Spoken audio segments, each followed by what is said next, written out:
Natasha and her one-year-old son, Sasha, are enjoying the warm Kyiv sunshine. But back home, Natasha says looking after an infant is difficult because the hot water supply has been cut off. I can't bathe my baby. I can't wash the dishes. The basic things that a human needs are hot water, heating, and electricity. If you take away those basic things, how can a person live? Kyiv's Soviet-era housing blocks are supplied with communal heating and hot water from municipal boilers. The system is shut off for a week every summer for cleaning. But authorities announced this week that the hot water won't be turned on again until October to conserve gas supplies for winter. It's midsummer in Ukraine. It's hot and sunny, and people are surviving without hot water or heating. But in a few months, the temperatures will plunge and the ice and snow will return. Ukraine will have to survive winter without cheap Russian gas. In past years, Ukraine has relied on cheap gas from Russia.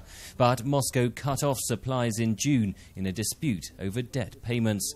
Deputy chairman of Ukraine's state-run gas firm Naftogaz, Alexander Todichuk, says his countrymen must prepare for tough times.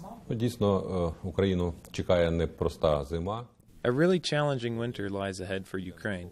Right now, there are about 15 billion cubic meters of gas in our underground storage tanks. That's about a third of what Ukraine would normally consume this year. Todichuk points to a map of Ukrainian Black Sea gas platforms, which he says are now under Russian control following Moscow's forceful takeover of Crimea in March. Faced with an energy crisis, Ukraine is deploying a new weapon in its gas war with Russia: energy efficiency. A movement called Energy Evolution, Conserve Energy, Save Ukraine, uses videos like this, a parody of the shower scene in the movie Psycho, to highlight energy waste.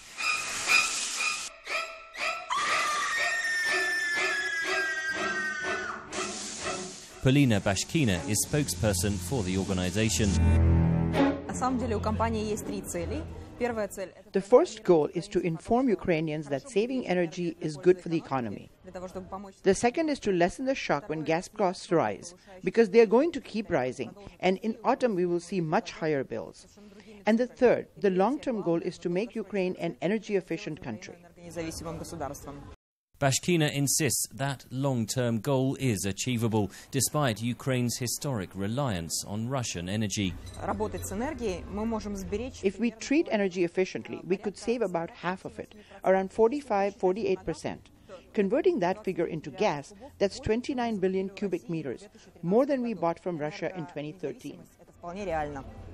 Neighbouring Slovakia has said it will allow the so-called reverse flow of gas from the EU into Ukraine, potentially offering Kyiv a winter lifeline. In the meantime, campaigners say Ukrainian citizens must cut back on energy use and break the dependence on Russia. Henry Ridgwell for VOA News, Kyiv.